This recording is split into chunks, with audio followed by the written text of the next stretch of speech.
اللہ اور رسول کو مانتے نہیں، صحابہ کو کہاں مانیں گے؟ پھر وہ گستاخیاں کرنا اور گالیاں بکنا، مذاق اڑانا، اللہ ان کو ہدایت دے، توبہ کی توفیق دے۔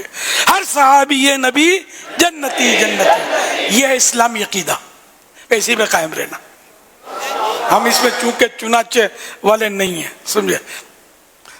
تو اس لیے مطلب اہل بیت کی محبت ہی رکھنی ہے ہمیں، اور نعوذ باللہ ان کا جو بغض رکھے اس کی شکل بھی نہیں دیکھنی، صورت بھی نہیں دیکھنی، نہ اس کا بیان سننا ہے، نہ اس کی بات سننی ہے۔ جو صحابہ اہل بیت کا گستاخ ہو، بے ادب ہو، تنقیدیں کرتا ہو، کان ہمارے اس کو سننے سے بہرے ہیں، میں سننی ہی نہیں ہے۔ سنیں گے تو پھنسیں گے نا، اور جیسے بعض لوگ کہہ دیتے ہیں سنو سب کی کرو اپنی، تو ہم وہ نہیں ہیں، ہم صرف سنو اپنوں کی، کرو وہ جو اللہ اور رسول کی مرضی ہے، اپنے مطلب یہ کہ دوسروں کی سننی ہی نہیں ہے۔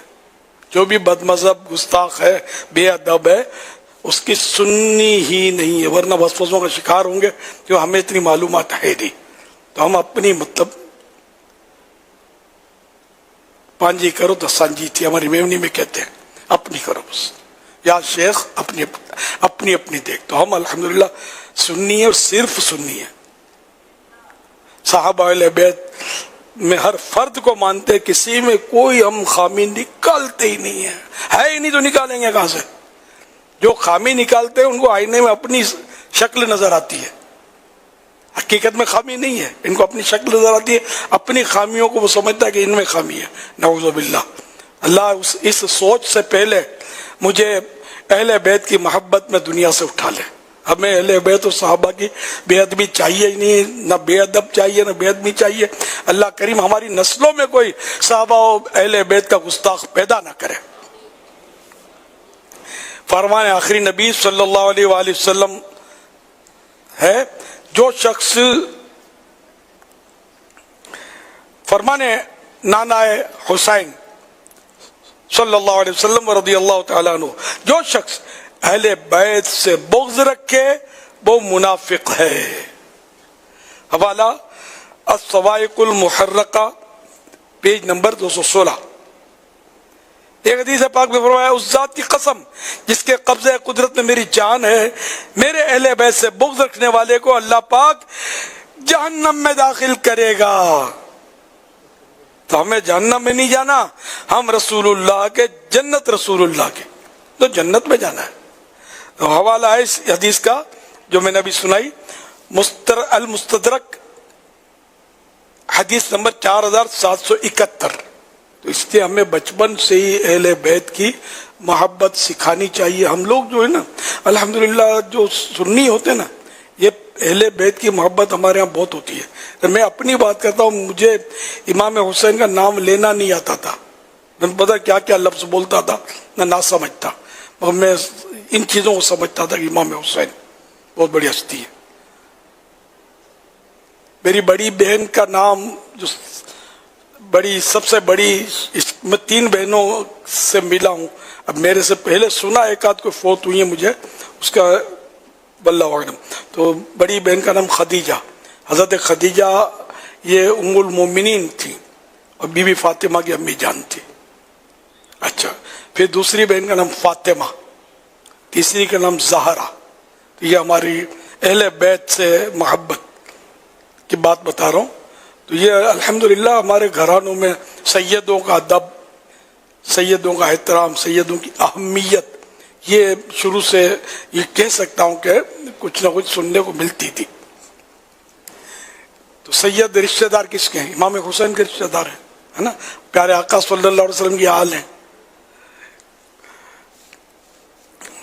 تو اس طرح مطلب ہے کہ ہم سب کو چاہیے کہ ہم اپنی اولاد کو بھی، ہمارے دیکھیے بچے الحمدللہ جو اب جو دعوت اسلامی کی میں خاص بات کروں کہ بچے کو مطلب امام حسین اہل بیت کی محبت کرتا پائیں گے آپ۔ سیدوں کا ادب ہمارے یہاں دعوت اسلامی میں الحمدللہ اسلامی بھائیوں میں بہت آپ دیکھیں گے، خود سید صاحبان دیکھ کر حیران ہو جاتے ہیں کہ اتنا ادب یہاں سکھایا جاتا ہے۔ تو یہ کیا ہے؟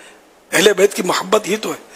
صلو علی الحبیب صلی اللہ علی محمد۔ ان کے مولا کے ان پر کروڑوں درود ان کے مولا کے ان پر کروڑوں درود ان کے اصحاب و عطرت پہ لاکھوں سلام ان کے اصحاب و عطرت پہ لاکھوں سلام اہل سنت کا ہے بیڑا پار اصحاب حضور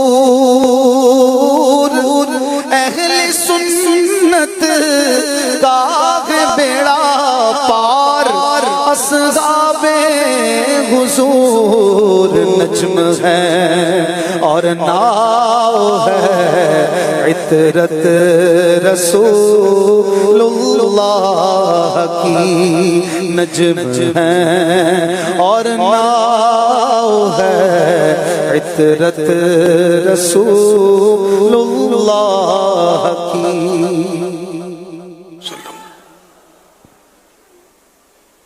محمد چراغ چشتی اتاری جوہانسبرگ ساؤتھ افریقہ سے عرض گزار ہوں. امیر اہل سنت آسودہ کی دین کا کوئی خاص وظیفہ عطا فرما دیجیے گا. جزاک اللہ خیر.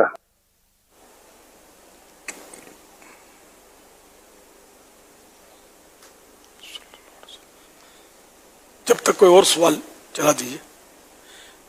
عاشورے کا جو بہترین عمل ہے وہ تو یہ ہے کہ روزہ رکھا جائے.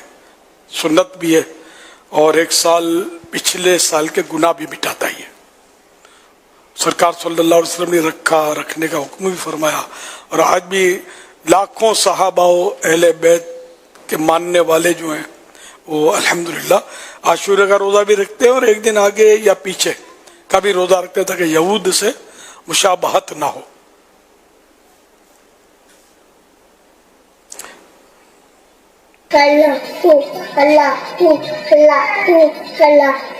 اللہ پاک کے آخری نبی صلی اللہ علیہ وسلم نے ارشاد فرمایا مثل اہل بیتی مثل سفینۃ نوح، میرے اہل بیت کی مثال کشتی نوح کی طرح ہے.